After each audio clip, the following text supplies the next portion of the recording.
Hello and welcome. Keir Starmer, master of diplomacy or master of delusion?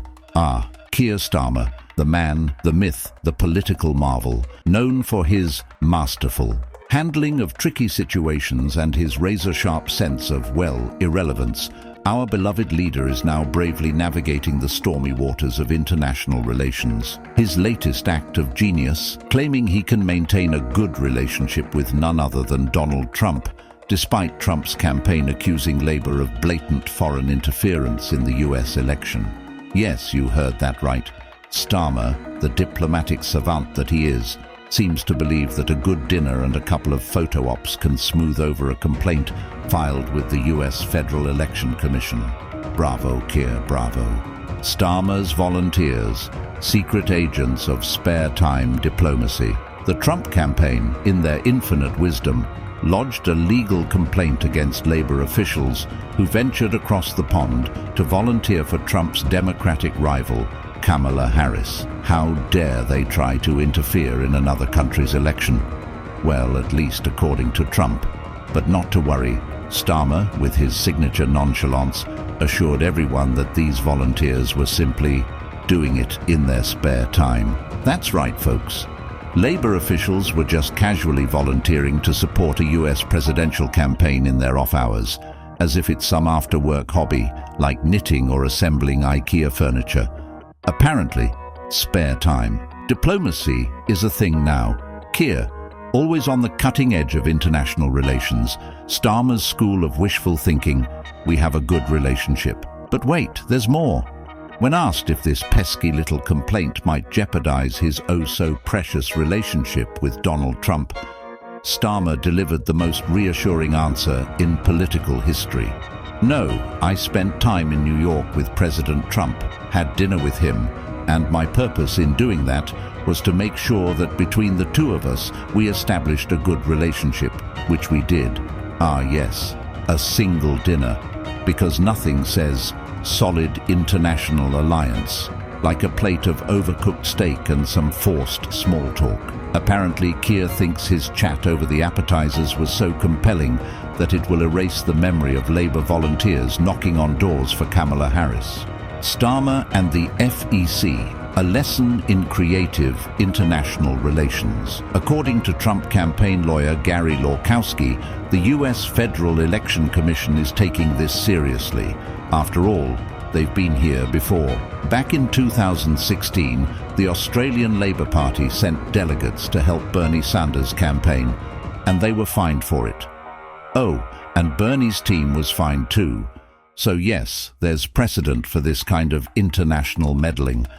But don't worry, Starmer insists that this time it's different. Apparently, when Labour officials do it, it's just volunteering. No harm, no foul, right?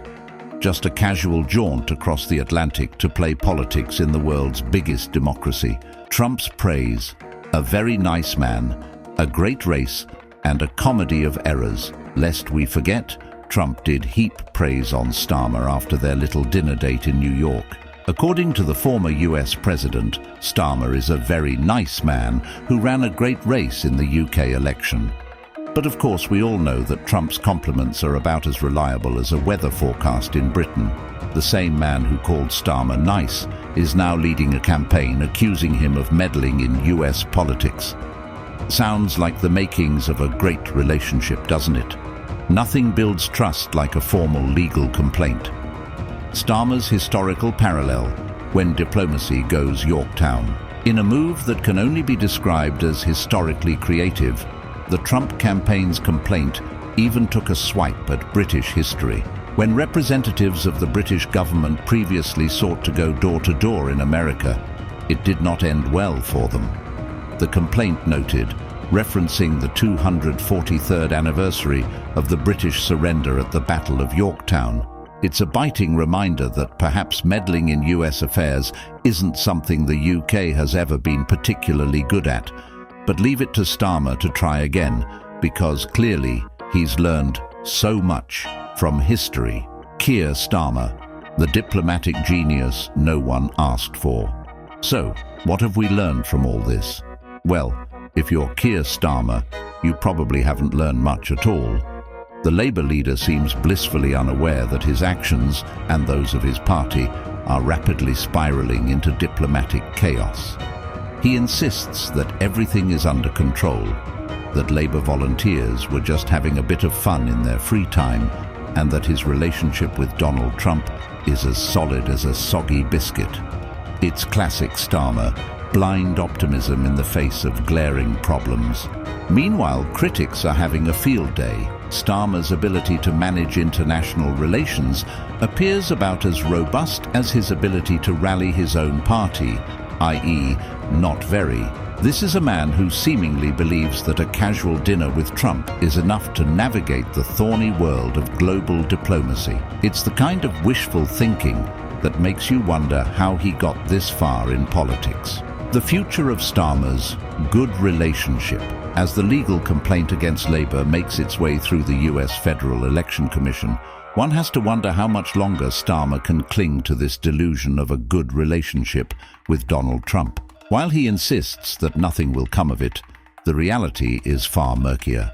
Should Trump return to the White House, Starmer might find himself on the receiving end of a far less friendly reception. After all, meddling in another country's election tends to have long-term consequences, especially when you try to pass it off as volunteering in your spare time. Conclusion: Keir Starmer, the political maestro of our time. In the end, Keir Starmer may go down in history as one of the most fascinatingly misguided politicians Britain has ever seen. His belief in the power of a single dinner to solve international disputes is, frankly, awe-inspiring. His ability to downplay serious allegations of election interference as volunteer work is nothing short of comedic, and his unwavering faith that everything will be just fine, despite all evidence to the contrary, might just be his defining trait. If this episode has taught us anything, it's that Keir Starmer is truly one of a kind, a man who can turn a legal complaint into a non-issue, who can transform international meddling into casual after-hours work, and who can maintain a good relationship with a man whose campaign is literally accusing him of breaking the law. Ladies and gentlemen, Keir Starmer. Political genius, diplomatic mastermind, and the best example we've got of why wishful thinking should never replace good governance.